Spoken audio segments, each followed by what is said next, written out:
So I wanted to kick off today talking about something really quite remarkable. It's the story about a country facing some pretty serious challenges, Right. yet finding a path forward that's, well, genuinely inspiring and maybe even transformative for the whole continent. You're talking about Namibia, I assume. Exactly. Our deep dive today is all about Namibia's journey. They're building this thing they call a green industrialization hub. It's a fascinating case study. Yeah. Really a story of making, as they say, lemonade from lemons. That's the perfect phrase for it. Yeah. And we really want to unpack how they did it, how that vision, the diplomacy, their natural advantages, how it all came together. Precisely. Our mission here is to dig into those key insights, how they turned adversity into, well, into opportunity, and what that blueprint could mean much more broadly. Okay, so let's start with those lemons, the difficult context. Because innovation wasn't just a nice idea for them, it sounds like it was absolutely essential. Oh, completely essential. You've got a relatively small nation, population-wise, maybe around 3 million people. 3 million. Yeah. Okay. And while they aren't a major global emitter, think 0.01% of CO2 emissions. So tiny from that perspective. Right, not a problem child for climate change itself. Not directly, no. But internally, the challenges are huge. It's ranked as the second most unequal society in the world. Second. Wow. Yeah, the Gini coefficient is 0.59.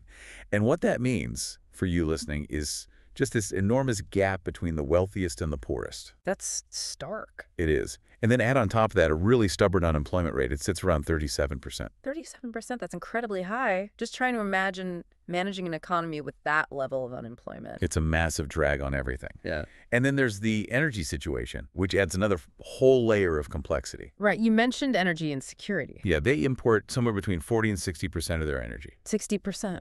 From who? From neighboring countries who, ironically, often face their own energy shortages. So not exactly reliable suppliers then. Not always, no. And that their main domestic source is a big hydroelectric power station. Which sounds good until... Until the droughts hit, which they do. And those droughts can be debilitating. So when that happens, they're forced to buy expensive power from the regional grid, the Southern African power pool. Okay. And at the same time, they're trying to find money to subsidize farmers because their livestock are dying, their crops are failing. It's a tough cycle.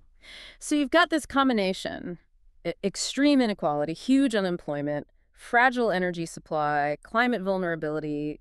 It really does sound like a perfect storm. It really does. It paints a picture where, just tweaking things wasn't going to cut it. They needed something radical. A whole new approach was clearly critical. So how did they even start thinking their way out of that? Well, that brings us to the sugar, as you called it earlier. Mm.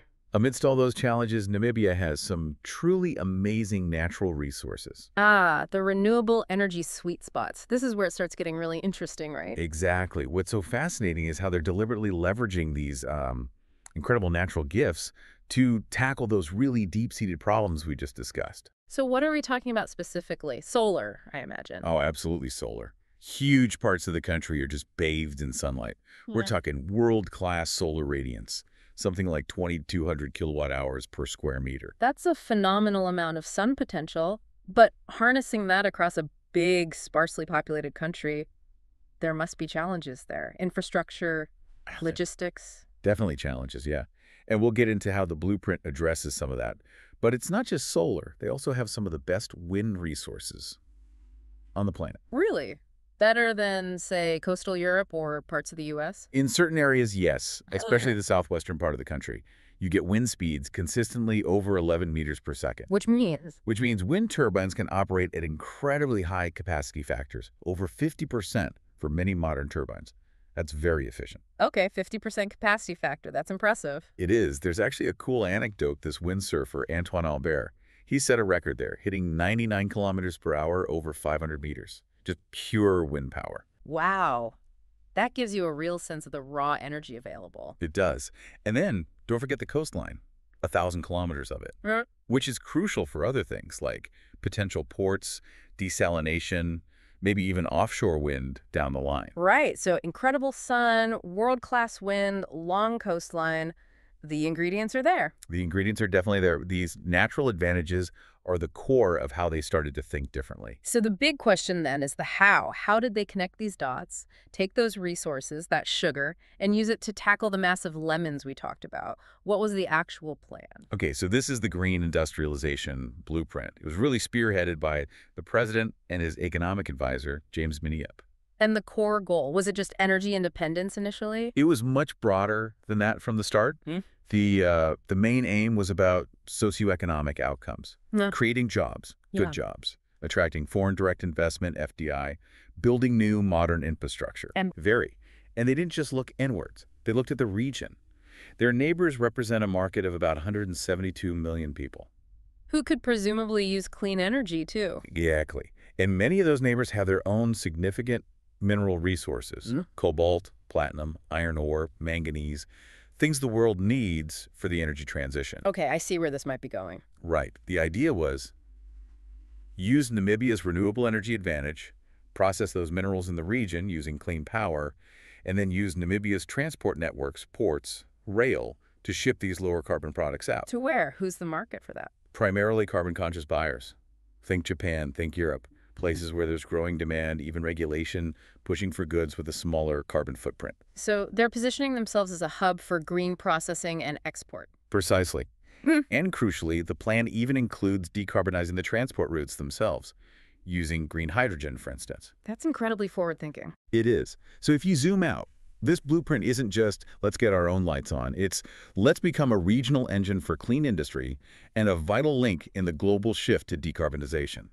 A really holistic vision. Okay, but a vision is one thing, making it happen is another. Yeah. How did they start turning this blueprint into actual concrete projects on the ground? What was that first step, the first taste of this green lemonade? Well, armed with this clear plan, they launched a very focused economic diplomatic mission, really targeted outreach. To drum up support, investment. Both. And it worked. Between 2021 and 2024, they managed to secure over 80 million Aeromfront funding. 80 million euros in grants. That's significant seed money. It was crucial, and they put it to work quickly. One of the flagship projects born from this is the High Iron Facility. Okay, high iron facility. What exactly is that? It's being called the world's first commercial-scale direct reduced iron facility of its kind, powered primarily by renewables. It's quite groundbreaking.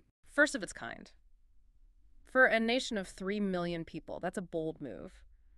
What were the biggest risks they faced getting that off the ground? Oh, huge risks. Technical risks with new process integration, financial risks in securing the full investment beyond the grants, finding the right global partners and expertise. It was definitely ambitious. But they pulled it off.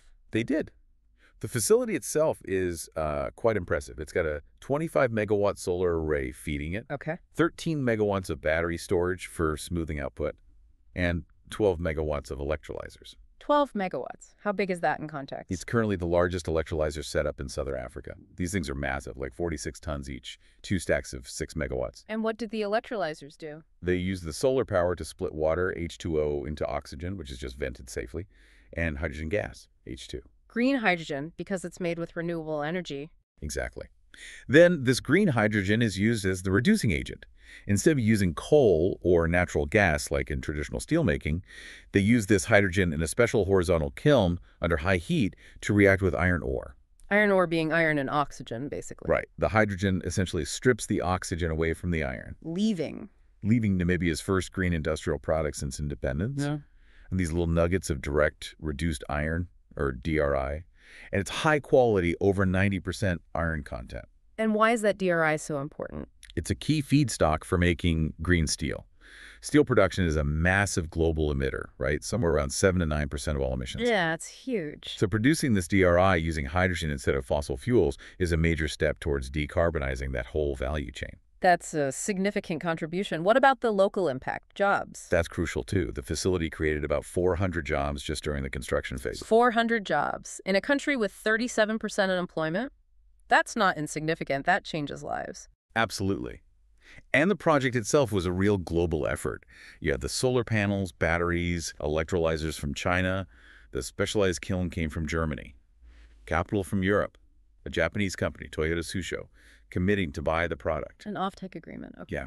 And then, of course, the Namibian land, the Namibian sun, and Namibian labor pulling it all together. It's a fantastic example of international cooperation delivering tangible results. It really is. Concrete products, real jobs.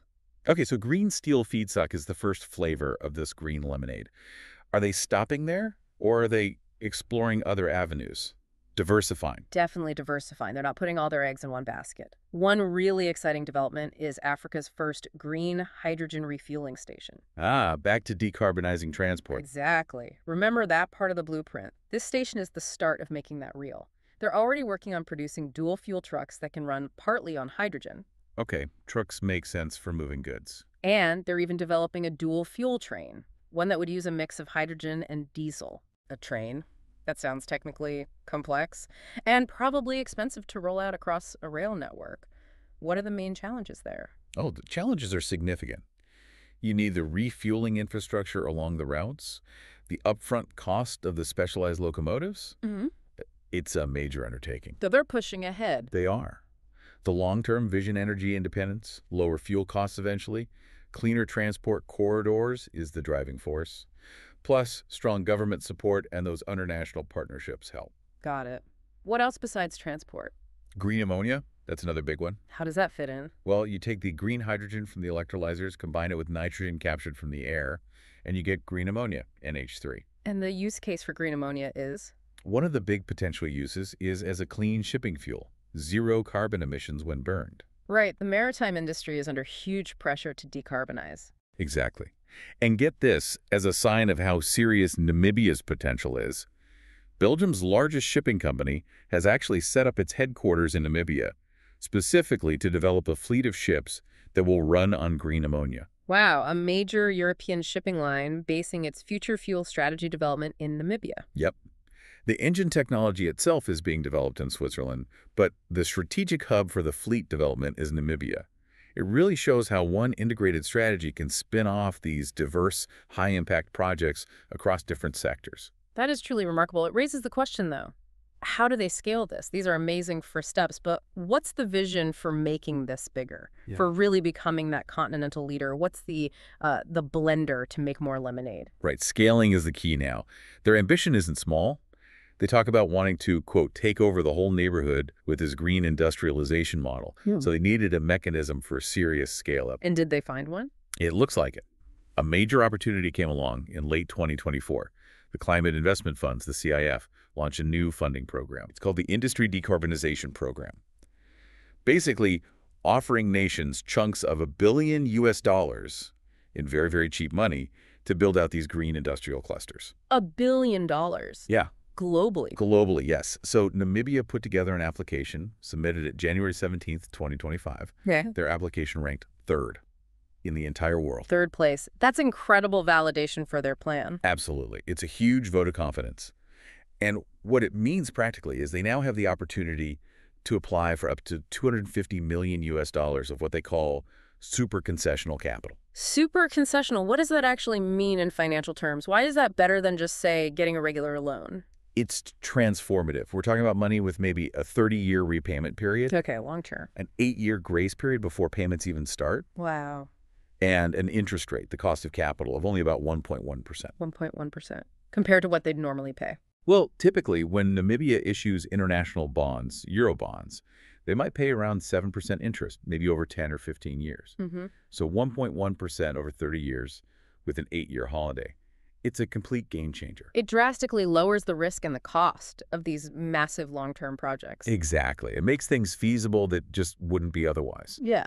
The plan now is to take this highly concessional CIF money and blend it with other financing from multilateral development banks, maybe private investors too. To create a larger pool. Exactly. Yeah.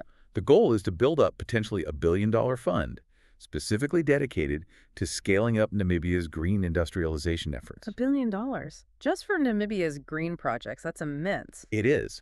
But the vision actually goes even further now. It doesn't stop at Namibia's borders. How so?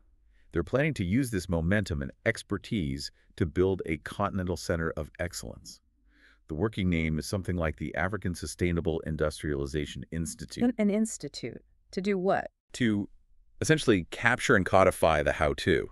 How do you actually build these kinds of sustainable industrial clusters successfully? Learn from Namibia's experience, the successes, the challenges, And then share that knowledge. and deploy financing. The idea is for this institute to systematically, programmatically help other countries across Africa replicate this model, tailored to their own resources and needs, of course. So Namibia becomes the test case, the blueprint provider, and potentially a funding channel for the rest of the continent? That's the grand vision. It's moved beyond just selling clean products or building local industry. They see it as selling African pride, engendering real inspiration, especially for young people, aiming for genuine socioeconomic emancipation, not just for Namibia, but potentially for the entire continent. That scale of ambition is just breathtaking. To go from facing such intense internal problems to architecting a potential pathway for continental transformation, it's quite a story. It really is a testament to vision, strategy, and leveraging unique strengths. So for you, the listener, reflecting on this, what does Namibia's journey really tell us? What does it reveal about the power of focused innovation, maybe, and that kind of strategic international collaboration when you're facing really grand challenges? Yeah, and could this approach fundamentally change how we think about what a so-called small nation can actually achieve on the world stage? And maybe even prompts the question, how could similar principles, that idea of turning your specific lemons into lemonade using your unique sugar, how could that apply to challenges closer to home? In your own community, perhaps, or even your industry? Something to think about.